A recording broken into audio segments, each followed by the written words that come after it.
Cristo.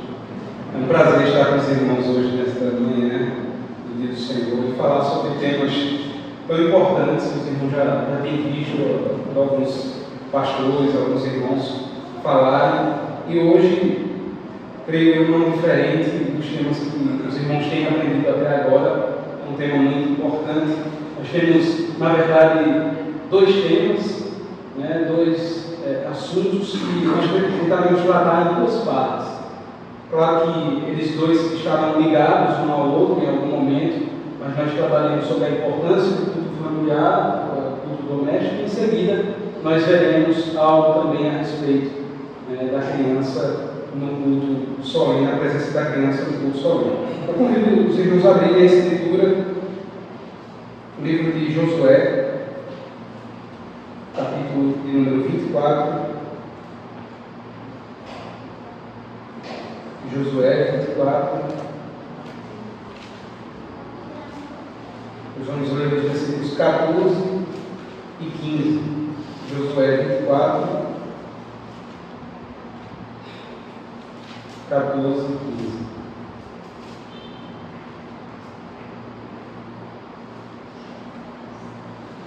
A palavra do Senhor, irmãos, nos diz assim: agora, pois, temei ao Senhor e servi-o com integridade e com fidelidade. Deitai fora os deuses, os quais serviram vossos pais ali no Eufrates e no Egito, e servi ao Senhor. Porém, se vos parece mal servir ao Senhor, escolhei hoje a quem sirvais, se aos deuses a quem serviram vossos pais, que estavam além do Eufrates, ou aos deuses dos amorreus em cuja terra habitais. Eu e a minha casa serviremos ao Senhor. Irmãos, o texto que nós lemos, ele, assim como vários outros textos, serão citados hoje para dar base à nossa palestra. Como nós não seguiremos uma estrutura de exposição do texto, mas iremos vendo outros textos, por isso peço que você fique atento à palavra do Senhor. Vez ou outra citarei alguns outros textos e, se puder, anote também, faça suas anotações. Esse caso é bem conhecido de todos os irmãos. Josué havia sido levantado como líder do povo de Israel e, diante do povo, ele faz essa afirmação que, por vezes, nós pegamos apenas alguma parte. Nós já vimos isso em alguma geladeira, no caminhão, alguma coisa nesse tipo. Eu e minha casa serviremos ao Senhor. Mas veja, a implicação inicial que nós vemos, ao olhar para esse texto e o contexto que está escrito é que o povo é colocado aqui como uma forma de desafio. O povo de Israel sempre caindo, adorando outros deuses, caindo, sendo levado a trair o Senhor, o Deus de Israel, é colocado aqui diante de Josué e colocado a fazer um desafio. Veja, Josué diz: eu e minha casa serviremos ao Senhor, mas em contrapartida não havia neutralidade. Ou vocês servirão ao Senhor, ou vocês servirão aos deuses do Egito, aqui, como diz Josué ao povo, deuses dos vossos pais. Veja, irmãos, algo que é interessante nós notarmos para o início de tudo, para que possamos entender nesse primeiro momento o porquê do culto familiar, da adoração familiar, do culto doméstico, como nós chamamos popularmente. Ele deve existir. Há sempre uma linha na Escritura em que os pais eles fazem isso com suas famílias e fazem isso de forma ativa. As suas famílias elas são convocadas pelo Senhor não somente para estarem no culto público juntamente com as outras famílias da aliança, mas elas estarem nas suas próprias casas a servirem ao Senhor em adoração. Esse é um dos textos que nós olhamos para a Escritura e vemos.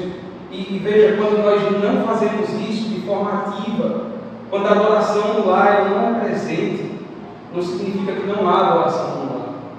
Significa tão somente que você está deixando de adorar o Senhor e está adorando aos deuses dos seus pais, aos deuses que nós servimos outrora.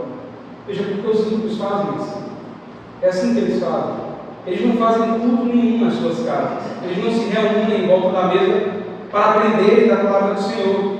E eles não estão sendo neutros, eles não estão deixando tão somente de adorar a Deus, eles estão fazendo a vontade de Satanás. Eles estão seguindo e servindo a outro Senhor. Isso é importante. Vamos ver outra coisa que nós vemos nesse texto e em outro mais adiante, é que aqui Josué, que é o pai da sua família, o líder do seu lar, é dele que parte a iniciativa. É óbvio, irmãos, que nós temos irmãs que não têm os seus maridos cristãos e por vezes, às vezes têm muita dificuldade de fazer um culto doméstico, um culto familiar, sem o apoio do cabeça do seu lar, do líder do seu lar. E nesses casos, não somente as irmãs, elas devem ser encorajadas, ainda assim, a guiar seus filhos no caminho da justiça, no caminho do Senhor. Mas veja, aos pais cristãos, essa responsabilidade é minha e sua. Nós devemos convocar nossas famílias, mesmo quando há cansaço, mesmo quando há dificuldade de se manter no início, mas essa responsabilidade não é da sua esposa, não é do seu filho, é sua. Deus convoca você a fazer. Outro exemplo que nós vemos na Escritura é o exemplo do patriarca Abraão. Veja, Gênesis capítulo de número 18, Gênesis 18, versículo 19.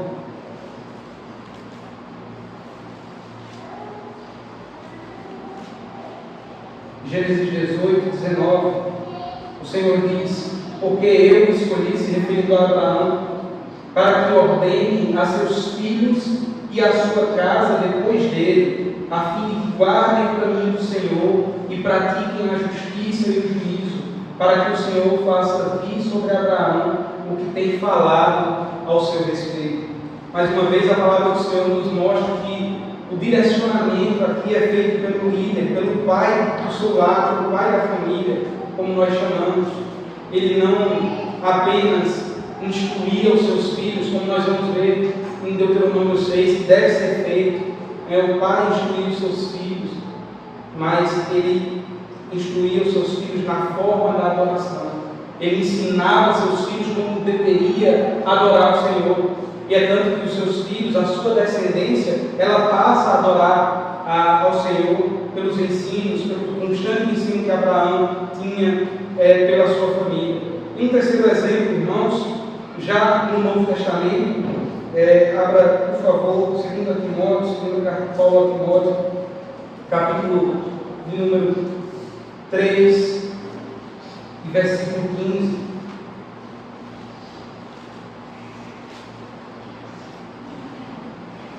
Vamos ler o 14 e 15, 2 Timóteo 3, 14 e 15. A Escritura diz: tu, porém, permanece naquilo que aprendeste e de que foste inteirado, sabendo de quem o aprendeste, e que desde a infância sabes as sagradas letras, que podem tornar-te sábio para a salvação pela fé em Jesus Cristo. Veja, Timóteo foi educado pela sua mãe, pela sua avó. E aqui a indicação de um lar, mesmo na ausência de um pai, pode ser cultivada, pode ser instruída. Os filhos, ao crescerem, como Paulo diz aqui no exemplo a Timóteo, eles lembrarão do que foram ensinados. Então, a prática, irmãos, do culto doméstico, da adoração familiar, ela é, antes de tudo, uma forma em que nós passamos para os nossos filhos aquilo que nós queremos que no futuro eles entendam e continuem a seguir. Logo, se eu não faço isso com os meus filhos, se eu não tenho tanto zelo por essa prática, se eu acho que é suficiente vir à escola bíblica uma vez na semana, escola dominical, ou estar ali no culto uma vez na semana, eu estou perdendo um grande tempo na mente dos meus filhos a inculcar neles a palavra de Deus. É correto, irmãos, que nós não devemos apenas falar das coisas do Senhor aos nossos filhos somente no momento do culto no lar também. Não é somente neste momento. Todavia, irmãos, nem neste momento nós temos feito isso. Nós estamos plantando sementes nas cabeças dos nossos filhos que no futuro germinarão. E essas sementes não germinarão lá pelos Deus, infelizmente. E nós somos responsáveis por isso. O Senhor Deus cobrará de cada pai, consequentemente de cada mãe também, quando nós não prestamos o devido cuidado que deveríamos ter. E a semana é cheia de todo tipo de informação na cabeça dos nossos filhos, menos da palavra de Deus. Essas informações que falam os nossos filhos serem e que serão no futuro. Veja, irmãos, desde o início, a família ela é o primeiro ambiente onde a verdade, a palavra de Deus é ensinada. Não somente isso, mas também memorizada e vivida na prática. Os filhos devem também acompanhar a vida dos seus pais. E é isso que nos diz o texto de Deuteronômio, capítulo 6. Abra, por favor, um texto que deve ser bastante conhecido de todos nós. Deuteronômio, capítulo 6, versículos 6 e 7.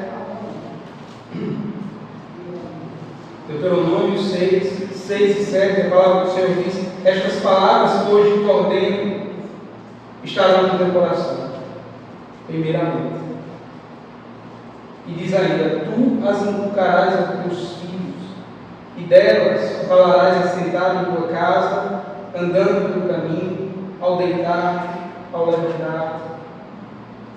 Veja a forma como a Escritura ordena-nos que nós tratemos o ensino da palavra de Deus é de forma contínua. Por vezes, irmãos, isso é claro, todos nós devemos fazer uma análise. Por vezes nós não temos levado isso em consideração. Nós passamos um dia inteiro.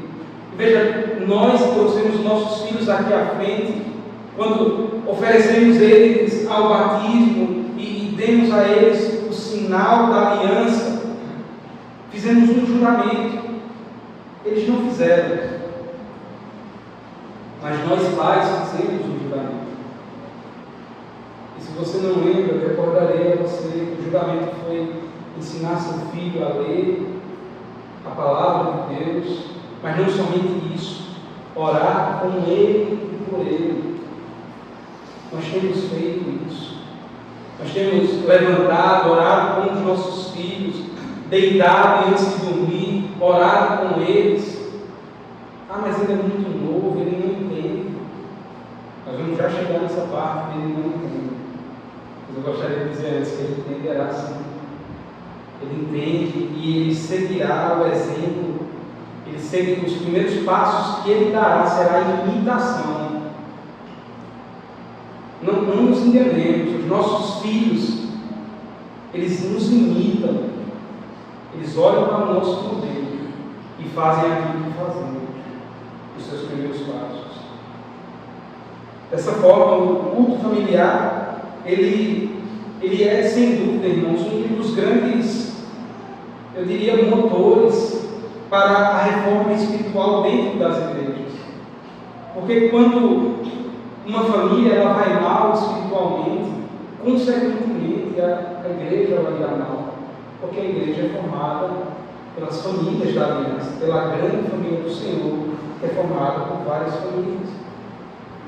Agora, quando nós temos uma família que se dedica ao Senhor em seu lar, que está sempre aos pés do Senhor, em oração, buscando ao Senhor, cultuando ao Senhor, o que nós temos no dia do Senhor aqui é apenas o ápice do que já inicia-se no lar. Em casa é começado algo, e aqui nós oferecemos o nosso culto, juntamente com as outras famílias, que terão preparado os seus corações, os corações de seus filhos, para cultuarem ao Senhor.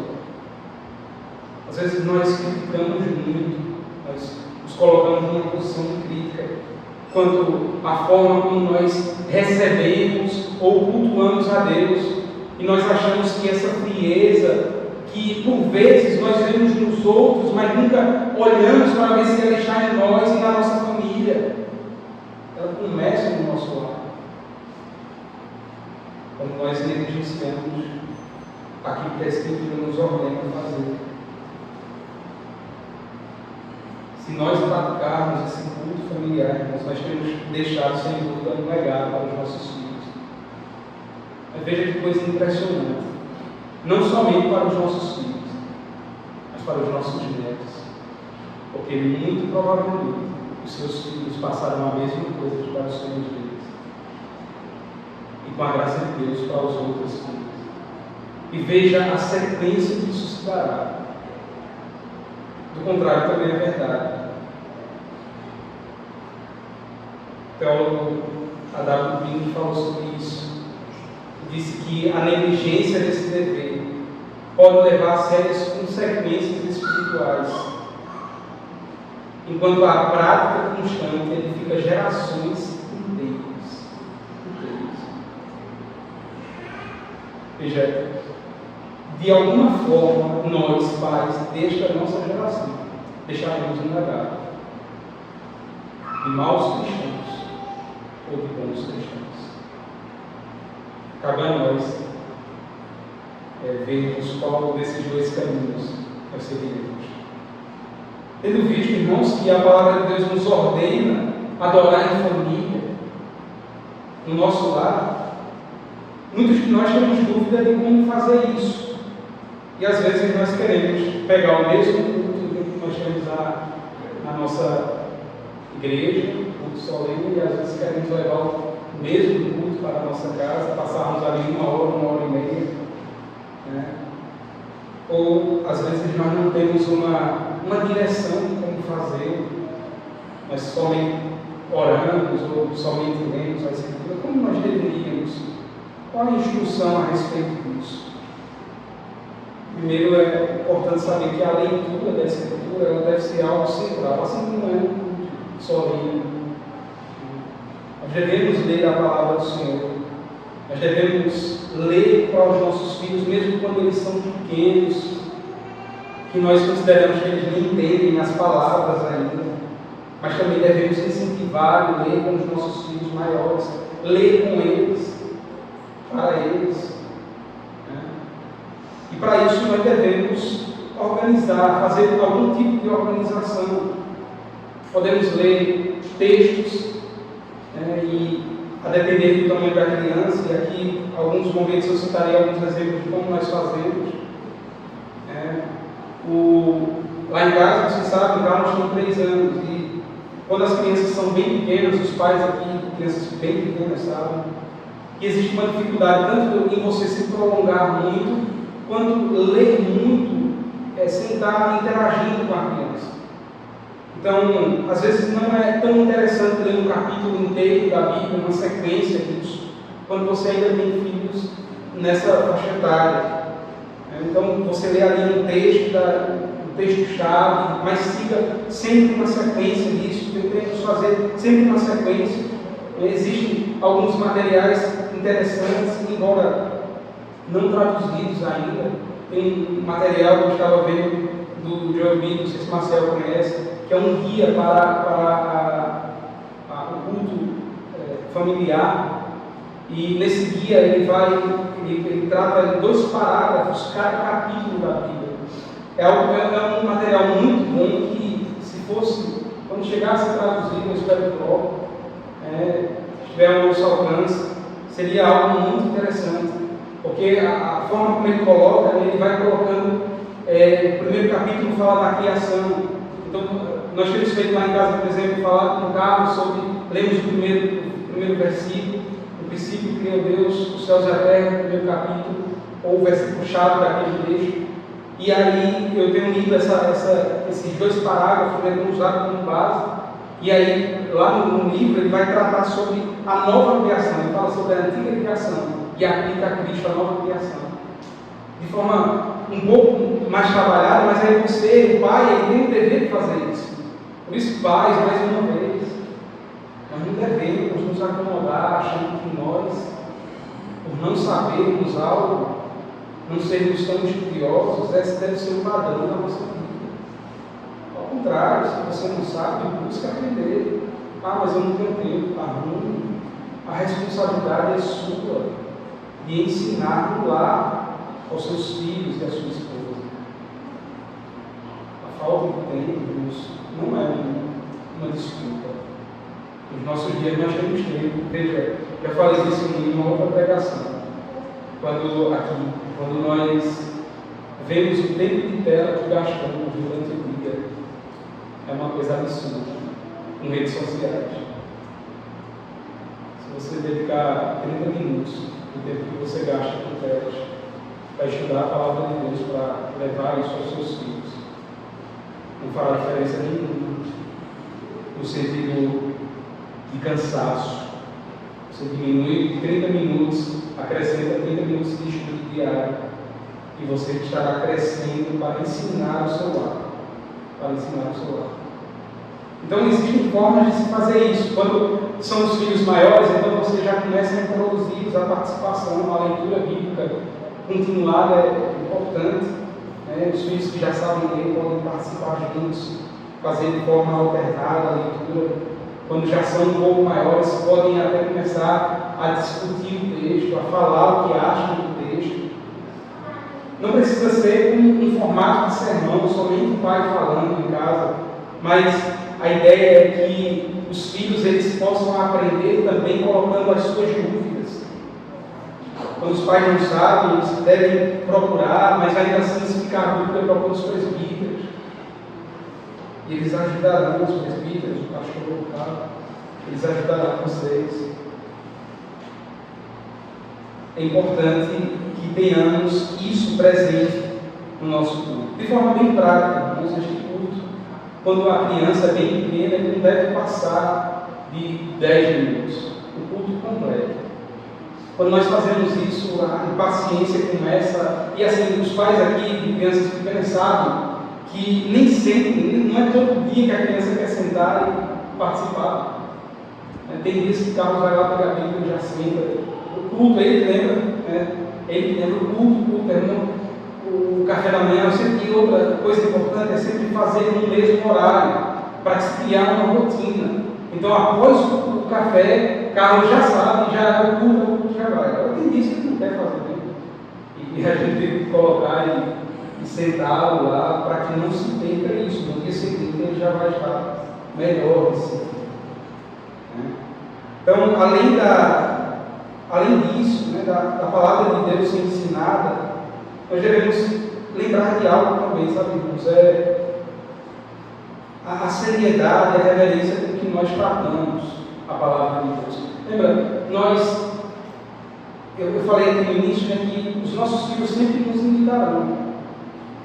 E se nós não temos um zelo pela palavra do Senhor, se nós não tratamos a palavra do Senhor com a reverência, e obviamente o Senhor da palavra com a reverência que se deve, é assim que nossos filhos serão no futuro. Eles se tornarão adultos com uma mente infantilizada acerca de Deus.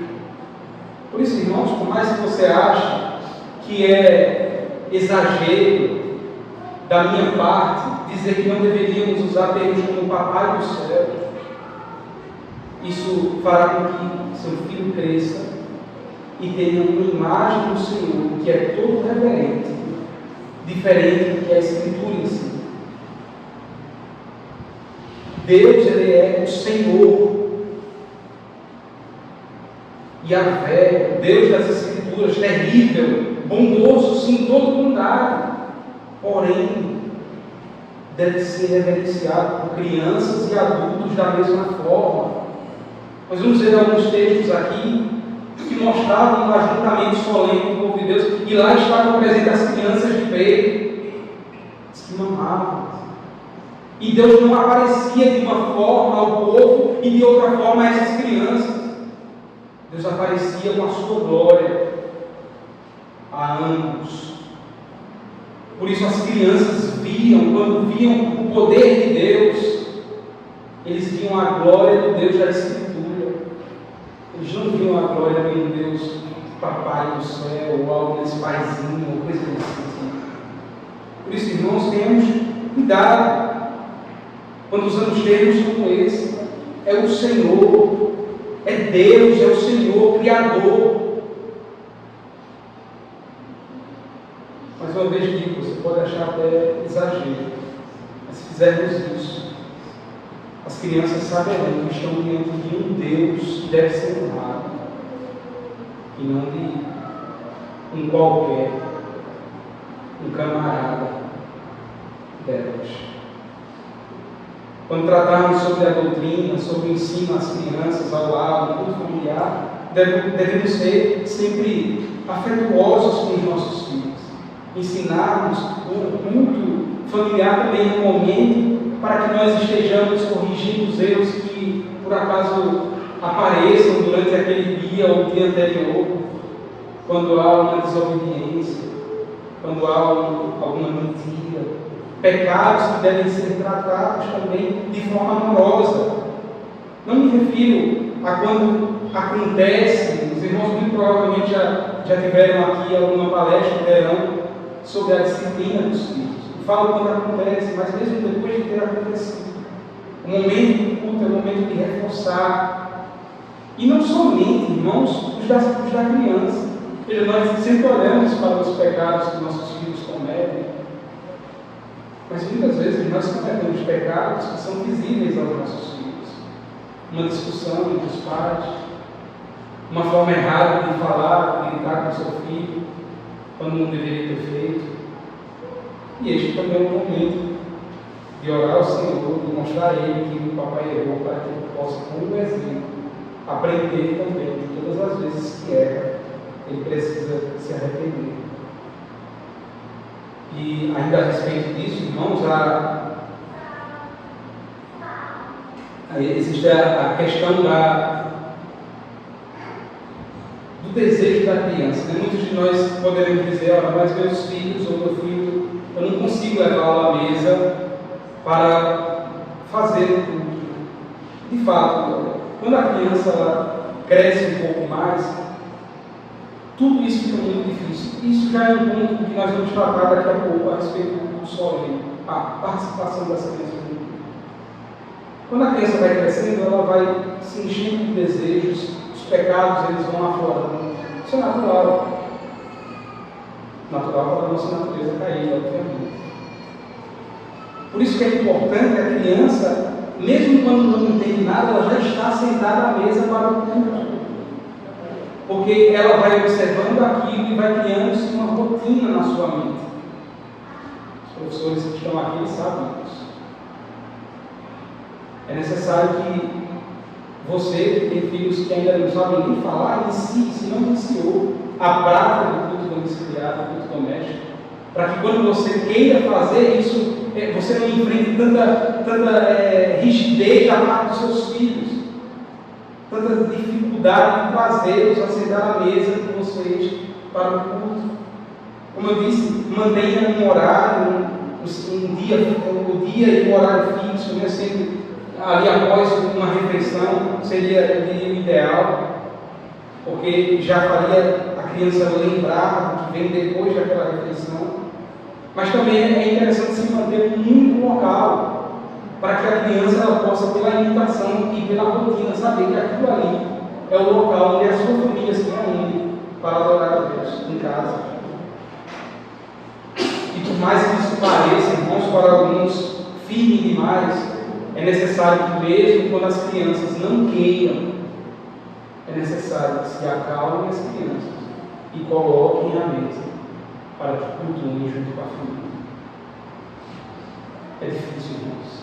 Eu tenho um filho na cidade. Ainda bem, porque vocês vão poder dizer, você não tem filho? É difícil, não é fácil fazer isso que eu estou dizendo. Por vezes parece que assim, ele está ali só para acabar com aquele momento de adoração. Você fica irado. E aí você tem que respirar. Uma hora ele vai respirar, outra hora é a mãe, mas alguém tem que respirar. E trazer para a mesa, e ensiná-lo com paciência, com repetição. Encurtar o tempo. O hino, o canto tem 3 estrofes, canta uma, mas não deixa de fazer. Não deixa de fazer.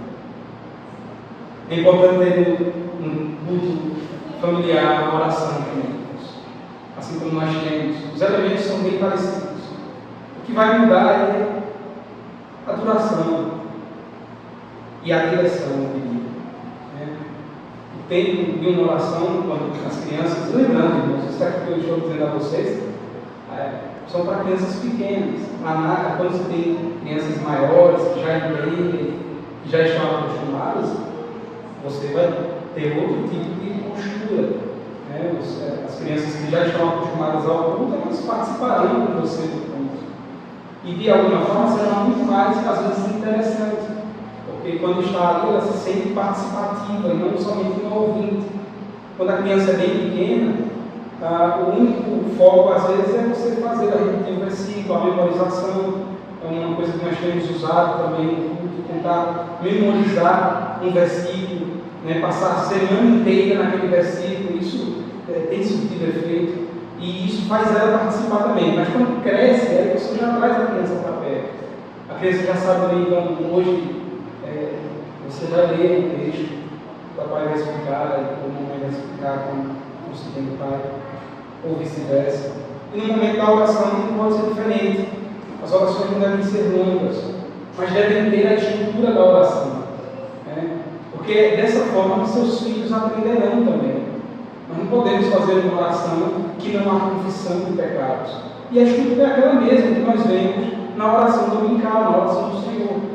Então, usa-se aquela estrutura, não necessariamente nós temos que repeti-la, fazer a oração do Pai Nosso, embora seja um texto bíblico que merece ser e deve ser memorizado, nós não devemos ter um mantra como os papistas fazem, apenas repetir a oração o tempo todo, mas usar a estrutura daquela oração. Iniciar com a adoração a Deus, Pai Nosso que está no céu, desejar a santidade dele na terra, pedir o alimento de cada dia, agradecer sempre em ações de graças, como diz o texto, pedir perdão, confissão, confessar os pecados. Essa deve ser a estrutura, de forma muito simples, direta, clara.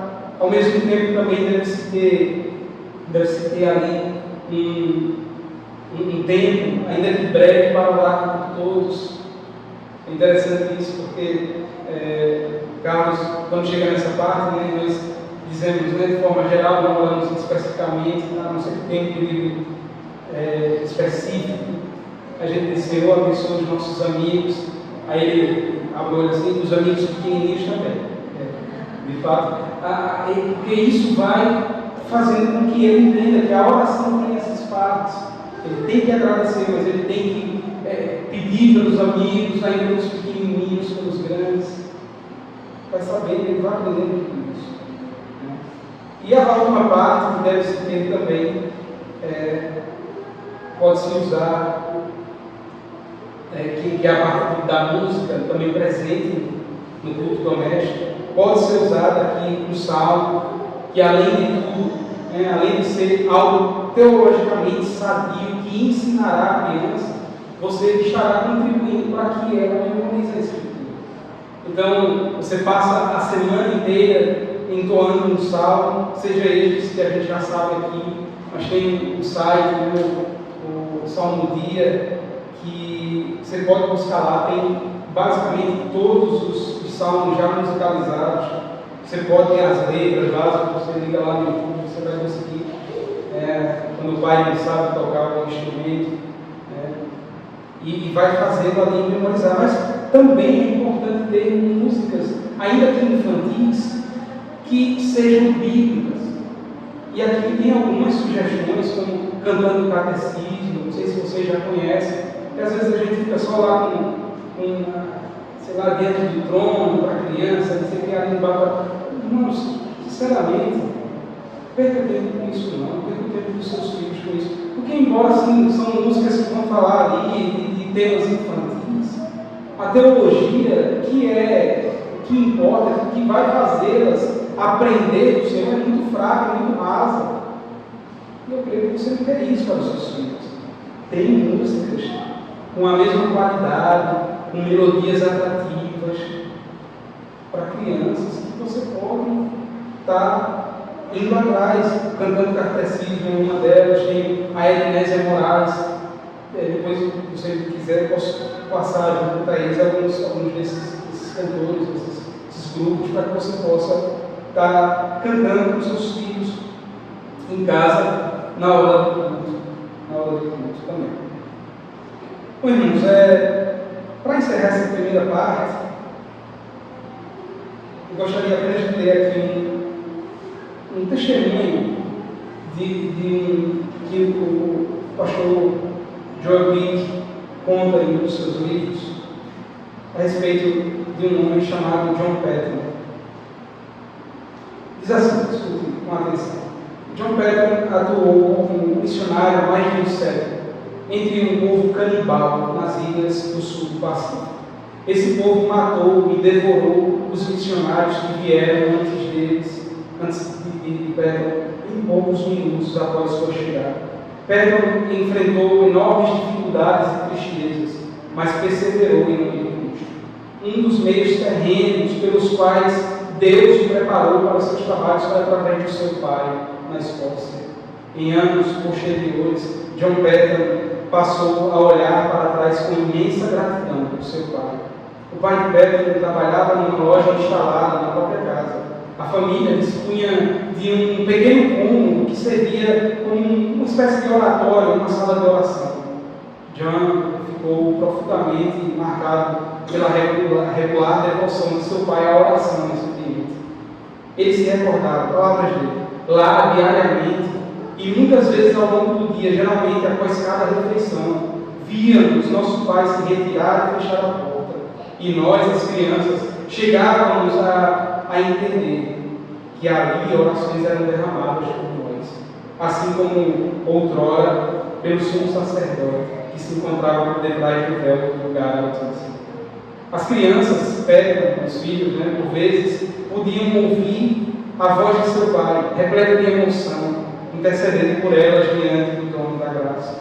Pedro também recordava como seu pai ajoelhado e com todos nós também ajoelhados ao seu redor durante o culto familiar, derramava sua alma inteira em lágrimas pela conversão do mundo pagão ao serviço de Deus e por cada necessidade pessoal e doméstica.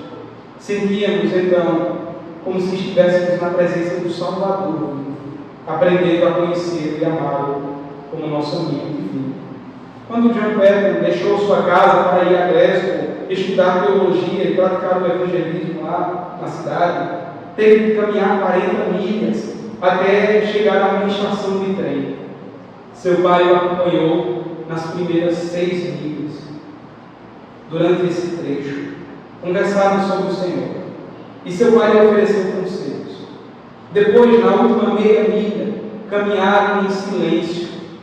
Os lábios de seu pai ainda se moviam, agora em oração silenciosa por seu filho, enquanto lágrimas escorriam do seu rosto. Ao chegarem ao ponto da despedida, o pai segurou a mão do filho e disse: Deus te abençoe, meu filho, que o Deus do teu pai te prospere e te guarde de todo mal. Tomado pela emoção, ele não conseguiu dizer mais, mas seus lábios continuaram a se mover em oração silenciosa. Mais tarde, refletindo sobre essa experiência, John Patton escreveu: jurei profundamente e com frequência, com a ajuda de Deus, viver e agir de forma a nunca entristecer ou desonrar um pai e uma mãe como os que ele me concedeu. Irmãos, a história desse homem, na hora que li, emocionou e talvez tenha me emocionado agora.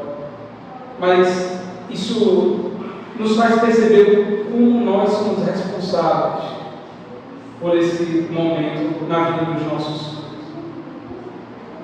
E que bom seria para nós, como seria para mim quando meu filho crescesse, olhasse para mim e dissesse: meu modelo cristão é meu pai, é minha mãe. Porque eles me carregaram, me ensinaram a palavra do Senhor. E veja, algo interessante que John Patton fala é que ele jurou, obviamente, primeiramente ao Senhor, segundo, a honrar os seus pais, a memória dos seus pais, e nunca se afastar do caminho que eles ensinaram. Que o Senhor nos ajude, irmãos, a sermos como os pais de John Patton, a nossa família também. Ainda não encerrou, peço mais um pouco de tempo. Tem, reverendo, ainda? Até as 11, né? E queria falar com vocês também sobre o segundo tema. Não está muito distante do primeiro, que é a questão da presença da criança no mundo. Que nós aqui, graças a Deus, não temos essa dificuldade, fazemos, nossas crianças participam conosco do culto, mas os irmãos sabem que isso não é uma regra. Na verdade, isso infelizmente tem sido uma exceção. A maioria das nossas igrejas, até presbiterianas, tem retirado suas crianças do culto solene. Quando chega a mensagem, a hora da mensagem, quando Cristo é proclamado, a palavra de Deus, é o momento que as crianças saem, com o objetivo de ensiná-las na sua linguagem. Veja, irmãos, a gente já começa com uma observação a se fazer. Se nós fizermos o que eu disse aqui agora a vocês, não é necessário que a criança, na hora do culto, ela saia. Com isso é justificativo. Porque a linguagem da criança ela já vai estar sendo trabalhada durante toda a semana em casa. Agora, a principal justificativa das pessoas que fazem isso são duas principais. A primeira é que no culto a criança não vai entender. E a segunda é para que ela não atrapalhe o correr do culto, o barulho, coisa do tipo. Então, minha criança, infelizmente, ela pode não entender porque em casa não está sendo feito isso. Minha criança pode não entender porque eu não tenho ensaiado com ela como que se porta diante do Senhor no culto solene. Então a responsabilidade inicial, já queria dizer antes da gente adentrar, é sua também. É dos pais. Nós vamos ver mais adiante que a criança ela aprende, já temos visto por imitação, por ver como se porta, como se portar. Eu falei de duas, né? A segunda justificativa é a criança não atrapalhar o culto com barulho e coisa do tipo. Mas vamos ver isso mais adiante. Antes, queria ler aqui um texto do pastor Daniel Hyde.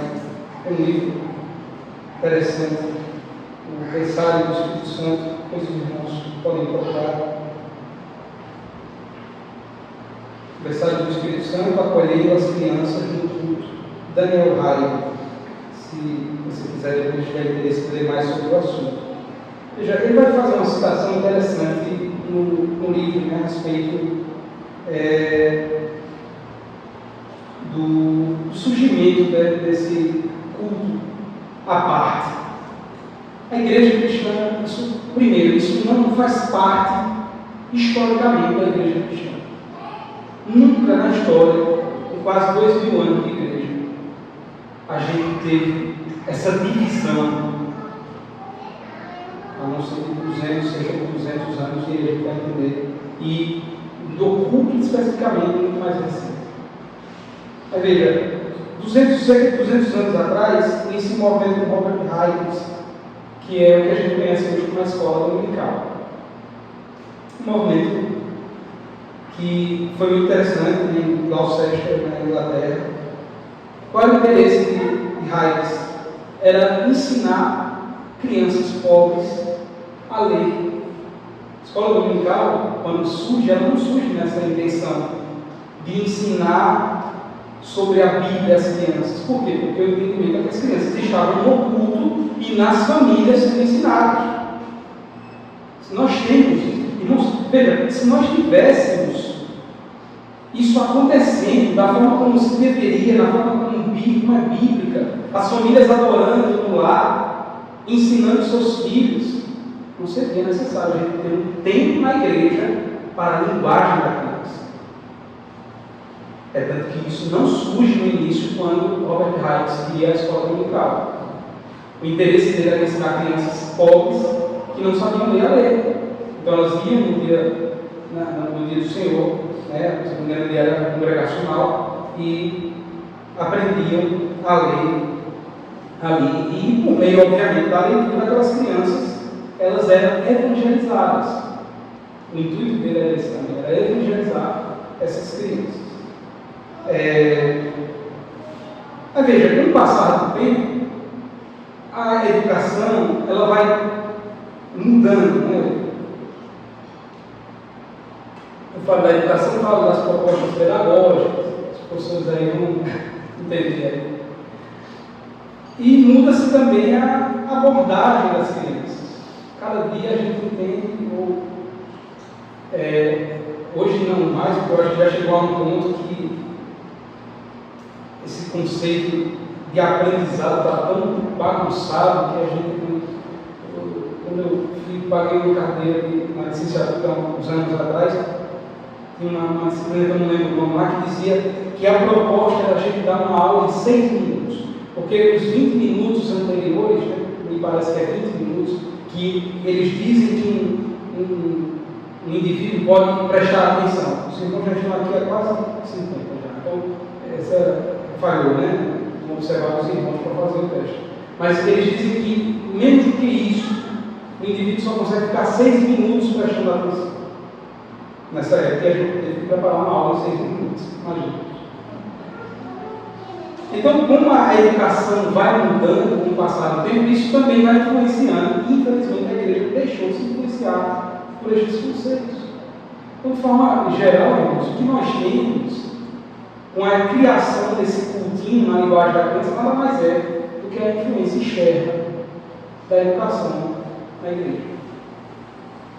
A criança precisa aprender na sua linguagem. E isso, obviamente, não é discordar. Mas será que a Escritura ela dá base para isso? Para que no culto público, no culto em que o povo da aliança está reunido, a gente exclua as crianças? Porque é isso que acontece. Não existem 2 cultos. A igreja é um único corpo. Não pode estar repartida entre 2 grupos. Então, se a igreja está reunida, os filhos da aliança devem estar juntos. Nesse sentido, irmãos, a Bíblia, ela nunca, o próprio Senhor Jesus, ele sempre tratou, nós sabemos disso. Primeiro, quando nos chama de filhinhos, em João 13:33, ele se refere tanto à ideia de que nós devemos ser como crianças, mas a palavra também pode significar também a inclusão de todos, inclusive crianças pequenas. O Senhor Jesus também, ao dizer, não peçam às crianças, deixem que elas virem até mim, porque das tais é o reino dos céus. Talvez alguém tivesse dito, mas ela não entende as suas palavras. E talvez foi justamente por isso que os discípulos quiseram tirar as crianças de perto. Vocês lembram do texto? Não, vocês não entendem. Ele fala coisas difíceis. Mas o próprio Cristo disse, não peçam. Elas querem estar aqui, deixem que elas estejam aqui. Por que nós nos achamos de mais autoridade do que o próprio Senhor Jesus quando criamos esse tal de cultinho? Por que nós impedimos nossas crianças de estar aos pés de Cristo, junto conosco? E veja, irmãos, é interessante isso, porque o culto, a palavra pregada, a proclamação do Evangelho é justamente Cristo sendo pregado. Cristo é a palavra, lembra? O Logos. Então, é justamente na hora que Cristo é apresentado que as crianças são retiradas na maioria das igrejas por ele. É justamente nesse momento que me parece, irmãos, ser uma ideia terrível. Esse conceito, né, de que as crianças não aprendem, elas não vão entender, isso, como a gente já tem dito aqui através do culto doméstico, culto domiciliar, né? As crianças, elas iniciam o seu aprendizado pela repetição, pela imitação. Assim como elas sabem, irmãos, que um ambiente de brinquedos é para ela brincar, ela também sabe que um ambiente, um berço, é para ela dormir. Ela sabe que a mesa é para ela almoçar, fazer as refeições. Ela saberá também que a igreja é o local dela sentar com o papai e ouvir a palavra de Deus. Logo, essa justificativa de que ela não sabe, ela não entende, é uma desculpa que nós arrumamos, apresentando os argumentos humanistas da educação, para dizermos que as nossas crianças não devem participar, porque são, de certa forma, incapazes de aprender a se portar no mundo. Nós já devemos, desde o início, já trazê-las, deixá-las ao nosso lado. Não somente deixar por deixar, existem algumas propostas interessantes, né? Nós aqui ainda não temos, lá em Lagoa Grande também não temos, mas eu tenho visto algumas propostas, eu até pensar com você, né? Da criança ser mais participativa no culto, por meio, às vezes, de escrever as palavras que o pastor prega, de ter um momento pós ou antes do culto, para que o pastor diga a ela de forma muito rápida o que ele vai pregar, e aí sim, de forma simples, para que elas fiquem atentas.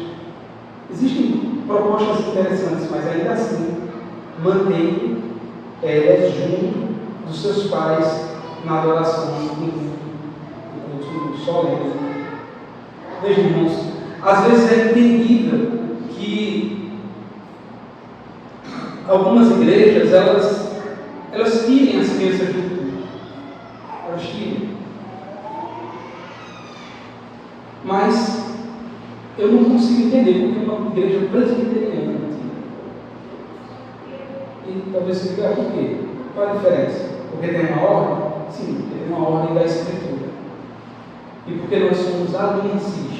Vocês já ouviram falar disso? Provavelmente. O aliancismo é a doutrina que crê que Deus ele fez uma aliança com o povo. E ninguém desse povo está por fora da aliança. Ninguém. Nem mesmo as crianças que ainda não nasceram estão na barriga da sua mãe. Todo esse povo faz parte dessa aliança. Essas promessas, as promessas que nós recebemos na Escritura, elas não são só para nós, mas para nós e os nossos filhos. Veja, Deuteronômio, capítulo de número 29, abra aí, por favor. Deuteronômio 29, versículos 10 a 15.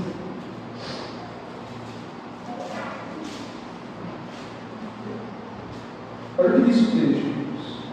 Vós estáis hoje todos perante o Senhor, vosso Deus, os cabeças de vossas tribos, vossos anciãos, vossos oficiais, todos os homens de Israel, os vossos meninos, as vossas mulheres, e o estrangeiro que está no meio do vosso arraial, desde o vosso rachador de lenha até o vosso criador de água, para que entres na aliança do Senhor teu Deus, e no juramento que hoje o Senhor teu Deus faz contigo, para que hoje te estabeleça com o seu povo, e ele te seja por Deus, como tem prometido, como jurou a teus pais Abraão, Isaque e Jacó.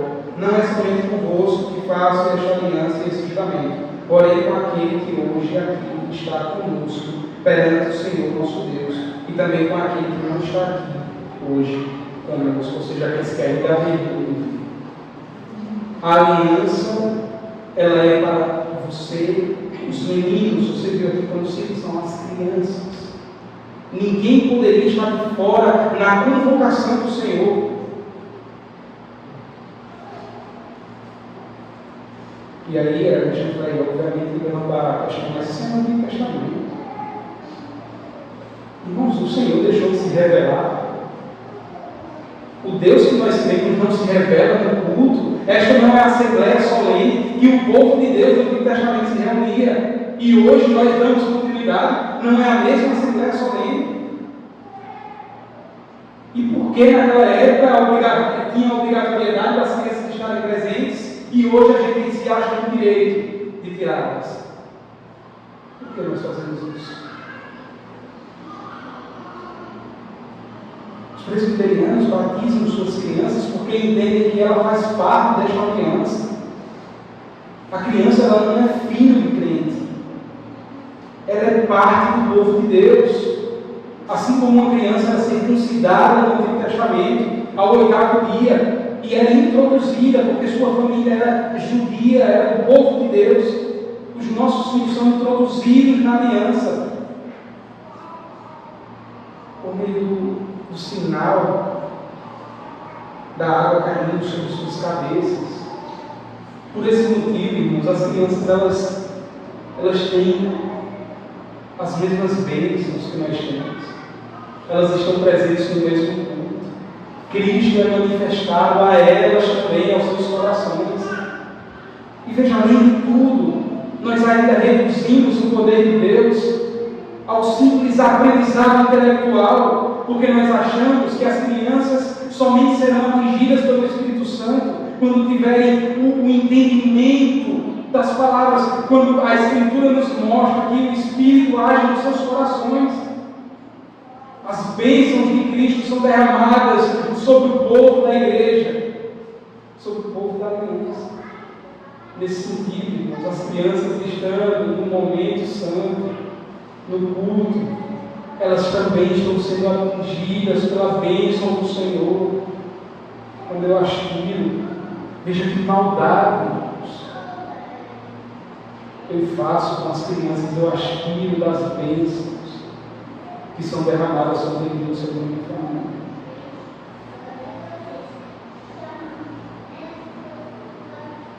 De forma alguma, a nova aliança retirou os filhos.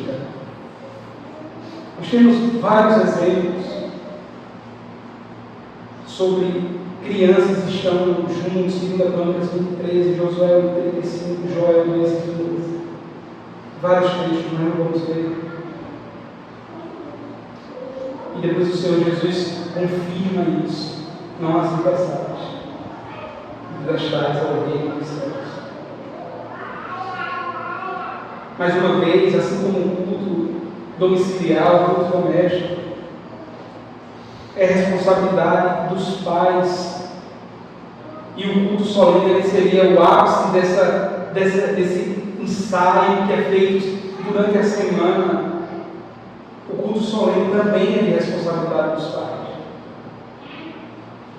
O pai é responsável quando o seu filho se comporta e para fazê-lo se comportar no culto. Por isso é importante, irmãos, mesmo as crianças muito ativas, quando nós temos,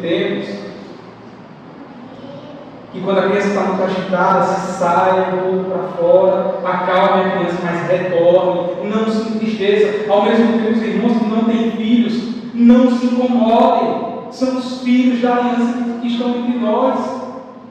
Ao invés de nos incomodarmos, ajudemos, demos força.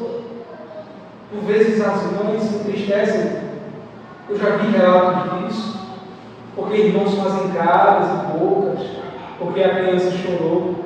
É óbvio, irmãos, que se a criança está fazendo muito barulho, a mãe, o pai tem que ter também essa sensibilidade, de sair, acalmar a criança, mas retorne. De outra forma, os pais, os irmãos que ficam no culto, na assembleia, não devem se chatear com isso. Ao contrário, devem apoiar, sair, às vezes para perguntar se está tudo bem, ajudá-los. Veja, é a igreja do Senhor, irmãos. Nós estamos tratando um ajuntamento de irmãos. E aquela criança, aquele bebê chorando, é seu irmão também. Ele não é um filho de igreja. Ele é seu irmão também. Nós devemos fazer ambientes, eu diria, que ajudem a determinados momentos como estes, né? O culto solene tem que ter a participação de todos e das nossas crianças. Para isso a gente tem, aqui foi criado, né, um sala, uma espécie de berçário, que as mães, né, de recém-nascidos, bebês maiores, podem levar seus filhos.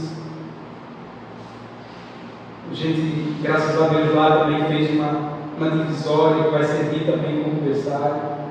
É importante que a gente não somente diga traga a todo custo, mas fazer como nós temos feito, disponibilizar também a ajuda às mães, os pais que têm filhos pequenos, que estão nessa caminhada para incentivar e instruir seus filhos a participarem do culto solene. Veja, esse não é um trabalho só dos pais, não é um trabalho só da liderança da igreja, mas é um trabalho nosso. Você que ainda não é pai, você que já foi pai e os filhos já estão todos, é um trabalho da igreja do Senhor. O nosso interesse é fazer com que a nossa igreja, os nossos meninos, as nossas crianças, elas cresçam entendendo que devem adorar o Senhor junto com este povo. Este aqui é o povo deles. Por esse motivo, cabe a mim, pai, a liderança, os presbíteros, o pastor, e cabe a você também, que quer ver seus irmãos pequenininhos, como diz Carlos, crescendo e se tornando irmãos grandões, crentes no Senhor Jesus. Que o Senhor nos ajude, irmãos, a colocarmos em prática isto.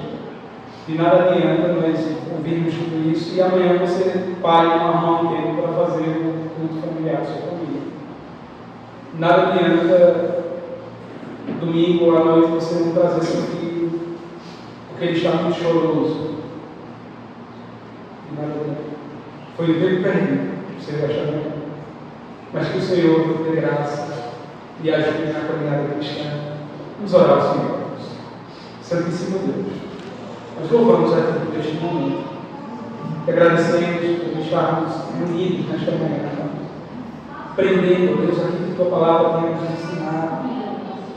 Que o Senhor, Deus, ajude nossos irmãos, a nós, Senhor, que temos filhos pequenos.